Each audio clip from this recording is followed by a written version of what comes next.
Hello, dear friends. My name is Ankit Upadhyay and welcome back to my channel.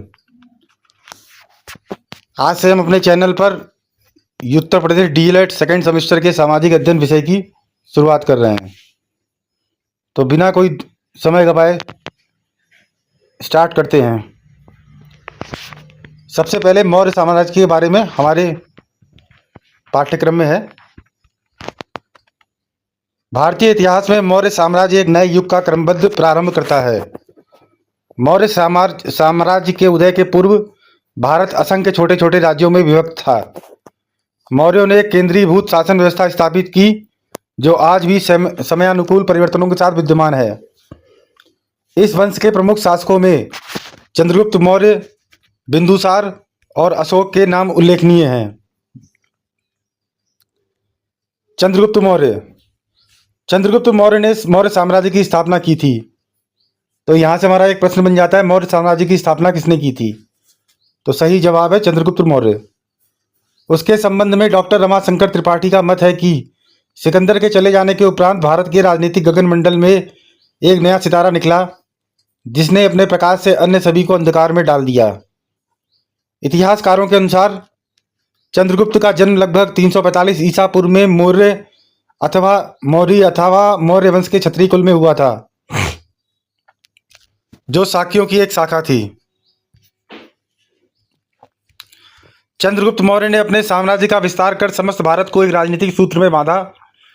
उसका साम्राज्य पश्चिम में हिंदुकुश पर्वत से और पूर्व में बंगाल की खाड़ी तक तथा उत्तर में हिमालय से लेकर दक्षिण में मैसूर तक विस्तृत था। चंद्रगुप्त के विषय में जानने का मुख्य स्रोत कौटिल्य का अर्थशास्त्र एवं मेगस्थनीज की इंडिका है। चंद्रगुप्त की उपलब्धियां। चंद्रगुप्त तथा चाणक्य एक विशाल तथा संगठित केंद्रीय मूल साम्राज्य की स्थापना करना चाहते थे। अपनी इस योजना को कार्यान्वित करने के लिए चंद्रगुप्त ने निम्नलिखित प्रदेशों पर विजय प्राप्त की। पहला है पंजाब पर विजय। चंद्रगुप्त ने अपनी विजय पंजाब से आरंभ की। पंजाब को अपने अधिकार में करने के उपरांत सिकंदर भारत से चला गया। उसकी मृत्यु के उपरांत भारतीयों ने यवनों के विरुद्ध विप्लव आरंभ कर दिया। उसने यूनानियों को पंजाब से बाहर निष्कासित करना आरंभ किया। 316 ईसी पूर्व में चंद्रगुप्त संपूर्ण पंजाब पर अपना आधिपत्य स्थापित कर लिया। मगध राज्य पर विजय। अब चंद्रगुप्त ने नंदों का विनाश कर मगध साम्राज्य पर अपना प्रभुत्व स्थापित करने के लिए पूर्व की ओर प्रस्थान कर दिया। नंदराज घनानंद युद्ध में मारा गया और चाणक्य ने 321 ईसा पूर्व में चंद्रगुप्त को मगध के सिंहासन पर बैठा दिया। मलय केतु के विद्रोह का दमन। मगध पर विजय प्राप्त करने के पूर्व ही चंद्रगुप्त ने प्रवर्तक के साथ मैत्री कर ली, जो हिमालय पर्वत के कुछ जिलों में शासन कर रहा था। मगध पर जिस समय चंद्रगुप्त को विजय प्राप्त हुई उसके बाद ही प्रवर्तक की मृत्यु हो गई और उसका पुत्र मलय केतु राजा हुआ। मुद्रा राक्षस नाटक से हमें पता चलता है कि मलय केतु ने नंदराज के मंत्री राक्षस तथा 5 अन्य सामंतों की सहायता से चंद्रगुप्त के विरुद्ध विद्रोह का झंडा खड़ा कर दिया, परंतु चंद्रगुप्त के मंत्री चाणक्य ने अपनी कूटनीति द्वारा विपक्षियों में फूट उत्पन्न कर दी। मलय केतु ने विवश होकर चंद्रगुप्त की अधीनता को स्वीकार कर लिया। दक्षिण भारत पर विजय। उत्तरी भारत पर विजय प्राप्त करने के उपरांत चंद्रगुप्त ने दक्षिण भारत पर भी अपनी विजय पताका फहराने का साहस किया। महाक्षत्रप रुद्रदामन के जूनागढ़ के अभिलेख से पता चलता है कि सौराष्ट्र पर चंद्रगुप्त का अधिकार था। संभवतः 303 ईसा पूर्व में मालवा उसके अधिकार में आया था और पुष्यगुप्त वैश्य राष्ट्रीय वहां के प्रबंध के लिए नियुक्त किया गया था, जिसने सुदर्शन झील का निर्माण करवाया था। इससे यह निश्चित हो कि मालवा तथा काठियावाड़ उसके राज्य के अंतर्गत थे। सेल्यूकस के साथ संघर्ष। चंद्रगुप्त का अंतिम संघर्ष सिकंदर के सेनापति सेल्यूकस के साथ हुआ। 305 ईसा पूर्व में 305 ईसा पूर्व में सेल्यूकस ने भारत पर आक्रमण कर दिया। युद्ध में सेल्यूकस को विफलता का आलिंगन करना पड़ा और जयलक्ष्मी चंद्रगुप्त को ही प्राप्त हुई। अतः सेल्यूकस संधि करने के लिए विवश हो गया। इस संधि की 4 शर्तें थीं। वर्तमान अफगानिस्तान तथा बलूचिस्तान का संपूर्ण प्रदेश जो खैबर दर्रे से हिंदुकुश पर्वत तक फैला था सेल्यूकस ने चंद्रगुप्त को दे दिया। सेल्यूकस ने अपनी कन्या का विवाह चंद्रगुप्त के साथ कर दिया। तीसरा, चंद्रगुप्त ने 500 हाथी उपहार के रूप में सेल्यूकस को भेंट किया। चौथा, दूत विनिमय हुआ, जिसके फलस्वरूप यूनानी राजदूत मेगस्थनीज पाटलिपुत्र में आया। चंद्रगुप्त की इस विजय का एक अत्यंत महत्वपूर्ण परिणाम यह हुआ कि उत्तर पश्चिम में चंद्रगुप्त की साम्राज्य की एक निश्चित वैज्ञानिक सीमा निर्धारित हो गई, क्योंकि उसके साम्राज्य का विस्तार अब हिंदुकुश पर्वत तक हो गया। मेगस्थनीज मेगस्थनीज के अनुसार पाटलिपुत्र भारत का सबसे बड़ा नगर है। यह गंगा एवं सोन नदियों के तट पर बसा है। यह नगर 9.5 मील लंबा तथा 2.25 मील चौड़ा है। उसने लिखा है कि चंद्रगुप्त के राजभवन पाटलिपुत्र नगर में बने हुए थे। राजभवनों के चारों ओर सुंदर उद्यान तथा सरोवर थे। पाटलिपुत्र की शासन व्यवस्था के बारे में लिखा है कि नगर का प्रबंध 30 सभासदों की एक समिति द्वारा होता था। यह समिति 6 उप समितियों में विभक्त थी। प्रत्येक उप समिति में 5 सदस्य होते थे। प्रत्येक समिति अलग अलग कार्य देखती थी। पहली समिति कला कौशल का, दूसरी विदेशियों का देखभाल, तीसरी जन्म मरण का हिसाब, चौथी व्यापार का प्रबंध, पांचवी व्यापारियों की वस्तुओं के क्रय विक्रय, छठी कर अथवा लुंगी चुंगी वसूल करती थी। सामूहिक रूप से नगर की समितियों के सदस्य नगर की सुव्यवस्था के लिए उत्तरदायी होते थे। मौर्य प्रशासन। चंद्रगुप्त मौर्य एक महान विजेता, साम्राज्य संस्थापक होने के साथ एक अत्यंत कुशल शासक भी था। उसके शासन की जानकारी हेतु 2 प्रमुख साधन हैं: कौटिल्य का अर्थशास्त्र एवं यूनानी लेखकों के विवरण। अर्थशास्त्र राजनीतिक ऐतिहासिक दृष्टिकोणों से एक अमूल्य ग्रंथ है। मेगस्थनीज की पुस्तक इंडिका का भी बहुत बड़ा महत्व है। यद्यपि यह ग्रंथ उपलब्ध नहीं है, परंतु जिन यूनानी लेखकों ने इस पुस्तक के आधार पर अन्य ग्रंथों की रचना की है, उनकी रचनाओं से पर्याप्त जानकारी प्राप्त हो जाती है। मौर्य शासन प्रबंध का संक्षिप्त वर्णन निम्नवत है। केंद्रीय शासन। चंद्रगुप्त की शासन व्यवस्था एक तांत्रिक थी, जिसमें सम्राट ही संपूर्ण शासन का प्रधान था। राज्य में उसी का अनुशासन एवं नियंत्रण रहता था। राजा प्रजा को अपनी संतान समझता था, उनके सुख दुख के लिए उत्तरदायी समझा जाता था। इसके लिए उसे कानून निर्माण, शासन, न्याय तथा सेना की सुव्यवस्था करनी पड़ती थी। शासन के कार्यों में राजा की सहायता के लिए मंत्री होते थे। सम्राट 5 प्रमुख विषयों पर मंत्रियों की सलाह लेता था: देश रक्षा तथा विदेशों से संबंध, राज्य के आय के साधन, किसी कार्य का समय तथा स्थान का निर्धारण, आकस्मिक आपत्तियों के लिए व्यवस्था करना तथा कार्य सिद्धि अर्थात शासन का सुचारू रीति से चलाना। शासन की सुविधा के लिए केंद्रीय शासन कई विभागों में विभक्त था, जिन्हें तीर्थ कहते थे। प्रत्येक विभाग का एक अध्यक्ष होता था, जो अमात्य कहलाता था।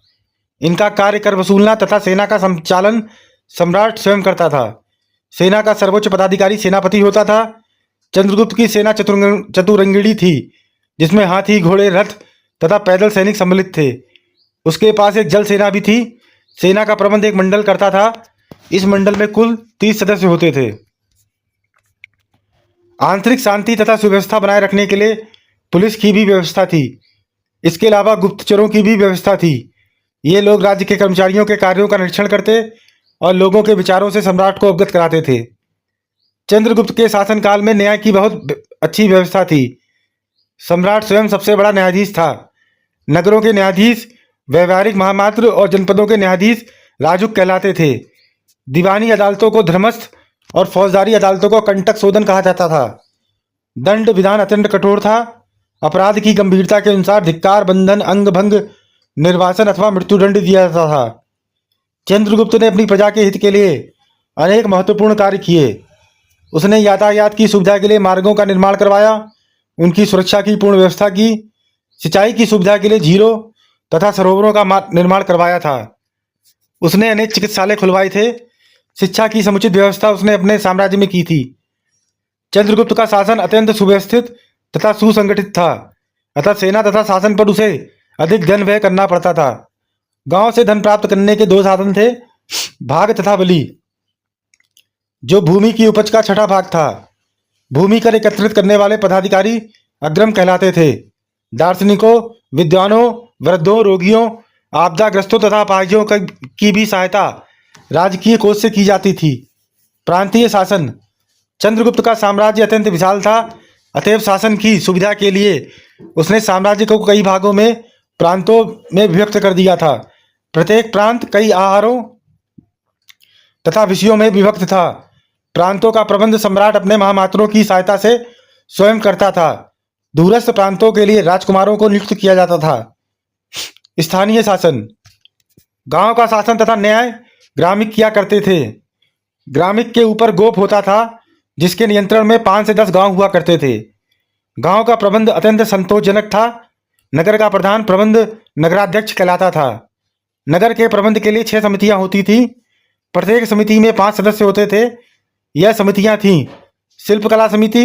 इस विभाग के सदस्य शिल्प तथा उद्योग धंधों का निरीक्षण तथा प्रबंध करते थे। विदेशी यात्रा समिति। इसका कर्तव्य विदेशियों को हर प्रकार की सुविधाएं देना था। जनगणना समिति। यह समिति जन्म मरण का हिसाब रखती थी। उद्योग समिति। यह समिति कारखानों में बनी वस्तुओं की देखभाल करती थी। कर समिति। यह समिति विक्रय की हुई वस्तुओं के मूल्य का दशमांश कर के रूप में वसूल करती थी। वाणिज्य समिति। नाप तौल का निरीक्षण करना, विक्रय की वस्तुओं का भाव निश्चित करना तथा माप का समुचित प्रबंध करना इस विभाग का कर्तव्य था। चंद्रगुप्त मौर्य के उत्तराधिकारी। बिंदुसार अमित्रघात 300 से 272 ईसा पूर्व। चंद्रगुप्त के पश्चात बिंदुसार मौर्य साम्राज्य का राजा बना। बिंदुसार इतिहास में अमित्रघात, शत्रुओं का संहारक के नाम से भी विख्यात है। बिंदुसार ने अपने पिता के साम्राज्य की सुरक्षा की। उसने विद्रोहों को दबाया और विदेशी शासकों के साथ मित्रता का संबंध बनाए रखा। बिंदुसार एक धार्मिक प्रवृत्ति का व्यक्ति था। संभवतः उसकी इस प्रवृत्ति का प्रभाव अशोक पर पड़ा। अशोक 273 ईसा पूर्व से 236 ईसा पूर्व। अशोक की गणना भारत के नहीं अपितु विश्व के महानतम शासकों में होती है। संभवतः वह विश्व का प्रथम शासक था जिसने साम्राज्यवादी नीति का त्याग किया तथा प्रजा को अपनी संतान के समान समझा। धर्म के साथ साथ प्रशासनिक मामलों में भी अशोक की गहरी अभिरुचि थी। चंद्रगुप्त मौर्य ने अपने शासनकाल में कश्मीर को छोड़कर संपूर्ण पंजाब पर अधिकार कर लिया था। अतः जब अशोक मौर्य साम्राज्य का शासक बना तो उसने कश्मीर को विजित कर कश्मीर घाटी में श्रीनगर की स्थापना की। अशोक की कश्मीर विजय की पुष्टि कल्लहड़ की राजतरंगिणी से होती है। अशोक के जीवन का सर्वाधिक महत्वपूर्ण युद्ध कलिंग विजय थी। इस युद्ध ने अशोक को चंडाशोक से धर्माशोक में परिवर्तित कर दिया। अपने शासनकाल के 13वें वर्ष में अशोक ने कलिंग राज्य पर आक्रमण किया था।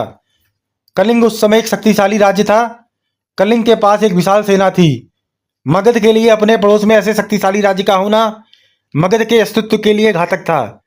अतः अशोक ने कलिंग की स्वतंत्रता को समाप्त कर देने का निश्चय किया। कलिंग युद्ध में घायलों की संख्या 2,50,000 से अधिक थी। लगभग 15,000 व्यक्ति इस युद्ध में कैद किए गए।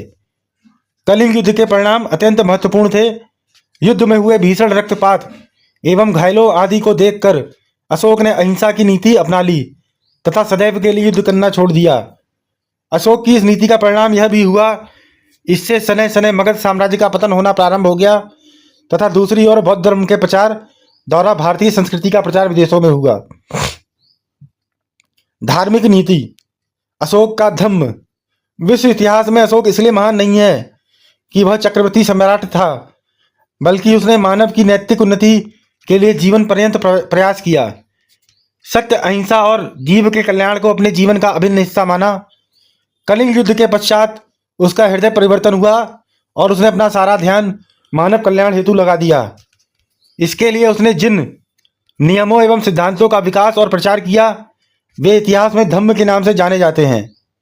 यद्यपि इतिहासकार अशोक को बौद्ध धर्मावलंबी मानते हैं, तथापि अशोक का धर्म कोई संकीर्ण अथवा सांप्रदायिक धर्म नहीं था। उसने मानव जीवन को सुखी तथा पवित्र बनाने के उद्देश्य से कुछ आंतरिक गुणों तथा आचरण का विधान किया था। अशोक के धर्म के अंतर्गत अनेक बातें सम्मिलित थीं। पहला, माता पिता, गुरुजनों तथा वृद्धों की सेवा एवं आदर सम्मान। दूसरा, ब्राह्मणों, श्रमणों, संबंधियों, मित्रों, वृद्धों तथा दीन दुखियों के प्रति दया भाव। तीसरा, दया, दान, सत्य, संयम, कृतज्ञता, दृढ़ भक्ति, सोच तथा माधुर्य आदि गुणों का आचरण करना चाहिए। चौथा, सेवकों तथा श्रमिकों के साथ अच्छा व्यवहार करना चाहिए। अल्प व्यय तथा अल्प संग्रह करना चाहिए। निषेधात्मक आदेशों में उसने कम से कम पाप करने पर बल दिया था। इसके लिए निष्ठुरता, क्रोध, अभिमान, ईर्ष्या आदि दुर्गुणों से दूर रहने का उपदेश दिया था। सातवां, धार्मिक भावना तथा आचरण के विकास के लिए उसने समय समय पर आत्मनिरीक्षण की आवश्यकता पर विशेष बल दिया। अशोक के धर्म की विशेषताएं। अशोक के धर्म के आदर्शों एवं सिद्धांतों की विवेचना करने पर अशोक के धर्म में निम्नलिखित विशेषताएं परिलक्षित होती हैं। सार्वभौमिकता। अशोक के धर्म को सार्वभौम कहा जा सकता है क्योंकि इस धर्म में उन उपदेशों का समावेश है जो सभी धर्मों में समान रूप से मान्य है। इस धर्म में सांप्रदायिकता के लिए कोई स्थान न था। सहिष्णुता। सार्वभौम होने के कारण इसमें सभी धर्मों के प्रति समान सम्मान था। यह धर्म वसुधैव कुटुंबकम के सिद्धांत का अनुमोदन करता था। तत्वों पर बल। अशोक के धर्म में सभी धर्मों के साथ अथवा मूल तत्व पर जोर दिया गया था, न कि बाह्य आडंबरों पर। यह धर्म दार्शनिक सिद्धांतों के स्थान पर व्यवहारिक कर्तव्यों तथा आचरणों पर बल देता था। नैतिकता तथा आचरण की प्रधानता। अशोक के धर्म में नैतिकता तथा आचरण की प्रधानता थी।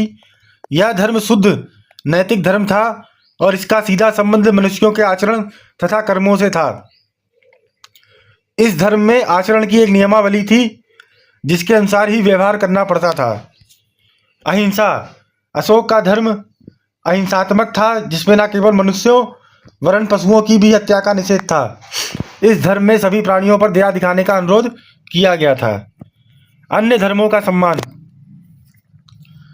अशोक के धर्म में इस बात की छूट थी कि लोग इस धर्म को स्वीकार करते हुए भी विभिन्न धर्मों तथा संप्रदायों के लोग अपने धर्म में विश्वास रख सकते हैं। मौर्यकालीन संस्कृति, सामाजिक दशा। मेगास्थनीज के विवरण तथा कौटिल्य के अर्थशास्त्र से ज्ञात होता है कि मौर्य काल में वर्ण व्यवस्था का पूर्ण विकास हो चुका था। समाज ब्राह्मण, क्षत्रिय, वैश्य, शूद्र 4 वर्णों में विभाजित था। मेगास्थनीज के अनुसार समाज दार्शनिक, कृषक, गोपालक, शिल्पी, योद्धा, निरीक्षक अथवा गुप्तचर, मंत्री इन 7 जातियों में विभक्त था। समाज नैतिक दृष्टि से उच्च कोटि का था। स्त्रियों की स्थिति संतोषजनक थी। भोजन में यह लोग गेहूं, चावल, जौ, फल, दूध, दही आदि लेते थे। गायन, वादन, नृत्य, नाटक, रथ दौड़, शिकार, मल्ल युद्ध आदि लोगों के मनोरंजन के प्रमुख साधन थे। मौर्यकालीन लोग आभूषण पहनने के शौकीन थे। तक्षशिला, बनारस, उज्जैनी इस काल के शिक्षा के प्रमुख केंद्र थे। झूठ, चोरी आदि से लोग घृणा करते थे। आर्थिक दशा। मौर्य काल में कृषि एवं कृषकों पर विशेष ध्यान दिया जाता था। अर्थशास्त्र में व्रीहि, शामिल, मूंग, उड़द, अंगूर, कपास, जामुन, बेर, आंवला आदि का उल्लेख मिलता है। व्यापार जल एवं स्थल दोनों मार्गों से होता था। तक्षशिला, काशी, उज्जैन, कौशाम्बी, पाटलिपुत्र आदि मुख्य आंतरिक व्यापारिक केंद्र थे। धार्मिक दशा। मौर्य काल में ब्राह्मण धर्म प्रमुख धर्म था। ब्राह्मण धर्म के अतिरिक्त बौद्ध धर्म एवं जैन धर्म के भी अनुयायी थे। मौर्यकालीन कला। स्तूप मौर्यकालीन वास्तुकला के सर्वोत्तम उदाहरण है।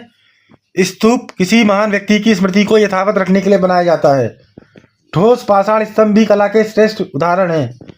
मौर्यकालीन स्तंभों के निर्माण में चुनार के बलुआ पत्थर का प्रयोग किया जाता था।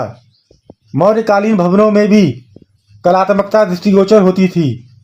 प्रारंभ में भवन निर्माण में लकड़ी व ईंटों का प्रयोग होता था। अशोक के समय में भवन निर्माण में पत्थर का भी प्रयोग होने लगा। गुफाओं में बाराबर और नागार्जुनी की गुफाएं कलात्मक हैं। मौर्यकालीन मूर्तियों में मथुरा के पास परखम से मिली यक्ष की मूर्ति, बेसन नगर की मूर्ति उल्लेखनीय है। इसी के साथ मैं अभी यहीं समाप्त कर रहा हूँ। शेष हम अगले वीडियो में चर्चा करेंगे।